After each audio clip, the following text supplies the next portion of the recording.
How does Dun, Joel dun, Embiid's dun. return affect the NBA playoffs? Because currently, I believe the Sixers are sitting around. They're sitting around that 8 seed currently, so they're in the play-in right now as we speak. He's been out since January 30th with a left meniscus injury, entering Monday. So obviously, this is a couple of days ago. Philly was 8th in the East, 2 games behind the 6-seeded Pacers and a game and a half behind the Miami Heat, and then just 4 games ahead of the Bulls, who are ninth. So they're pretty solidified there. So they're not really going to drop anywhere below that. At least they shouldn't, unless they just have a crazy collapse all of a sudden.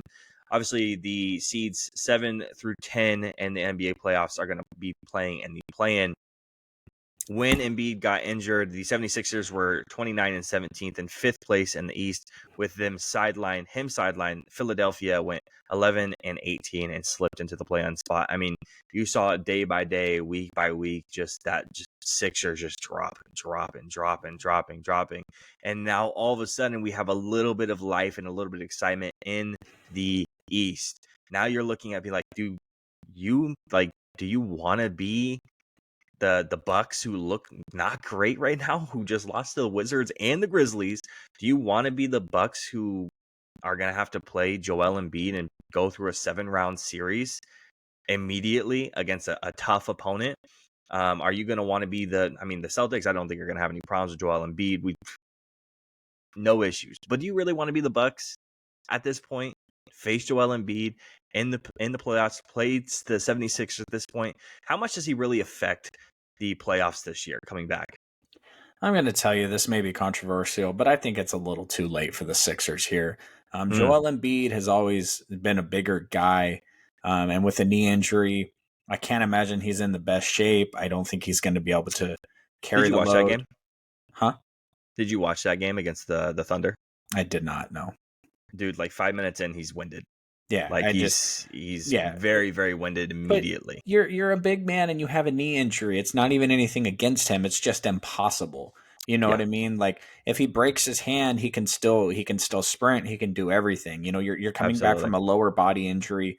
You're banging down in the post. You don't trust your knee. I went through a massive knee injury myself, and it never got quite right. You know, I used to be able to dunk off of 2 feet like it was nothing, and now I also got fat too, but you know what I mean? Like same with Joel Embiid. It's just going to be a little too late.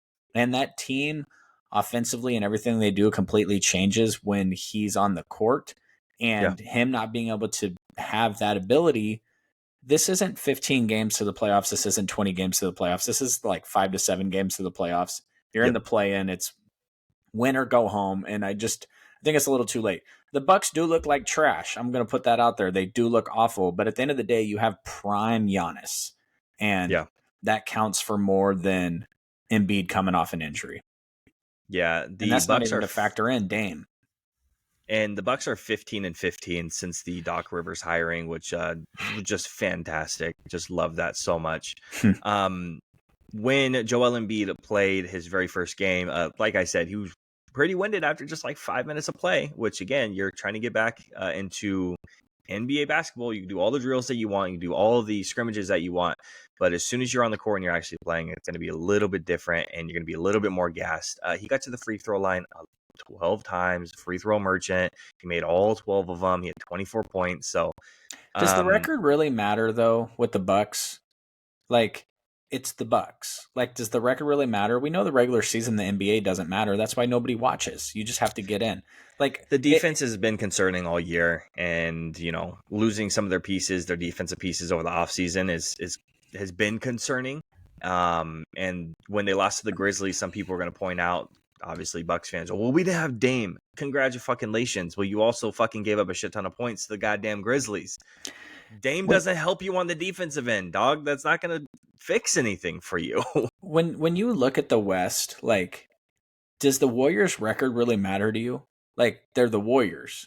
You know what I mean? Like, it's still Kevin Durant on the Suns. You know, like, if you're betting on it, when you're looking at this young team like the Oklahoma City Thunder, who've never been there before, the Minnesota Timberwolves have never been there before, potentially being, you know, matched up with the Warriors, matched up with the Lakers, matched up with the Suns. Mm. Like even the Kings last year were far and away, in my opinion, come after me, Warriors fans, the better team. It took a 50-point outburst from Steph in Game 7, and our two best players had broken hands. Like it's just Fox had a broken hand, Sabonis had his thumb thing. It's just, to me, I don't think the regular season matters much in the NBA. It matters for seeding, but when playoffs come around, I'm trusting the Bucks and I'm trusting Giannis 1,000 times over. I'm trusting an out of shape Joel Embiid. That's all I'm saying. Yeah, no, I don't think you're wrong there. I think regardless, it's gonna make for some good content and some good basketball to actually watch. I'm excited for it. I'm excited to see how it all shakes out. Again, I want life in the East. As much as I would love Boston just to run through everyone, I want on one hand, I want my cake and eat it too. Okay, I want Boston to run through everyone, but I also want something entertaining on the other side. I want to be able to watch my games, go, okay, cool, sweep whoever the fuck we got, and then let's go ahead and move on and see what the other games are actually in store for. So, I've and it's actually funny been because we get this, and then we get news that Julius Randle is going to be done for the season because of a surgery. So I've been saying this a lot to people. Like, it stresses me out that the Kings are in the playoffs because I used to love playoff basketball. Now I have to stress about the damn Kings and if they're going to win or not. And it's irritating to me right, because I just want to enjoy NBA basketball, especially the Western Conference. Now, I'm going to go on record here on the podcast. I'm going to let you know when it comes to the NBA Finals, Boston's going to be sitting there unscathed. Unless Tatum breaks his leg and Jaylen Brown blows out his ACL and all sorts of other terrible things happen, Boston's going to be there in the finals. And I think Denver's going to be there in the finals, to be honest with you. yeah. But I'm just super excited. The parity in the West is really good right now. I think the West is going to be a bloodbath. And I think that the Boston Celtics are going to skip their way to the NBA finals. Matter of fact, I don't even see Boston getting a game 6 until they get to the finals.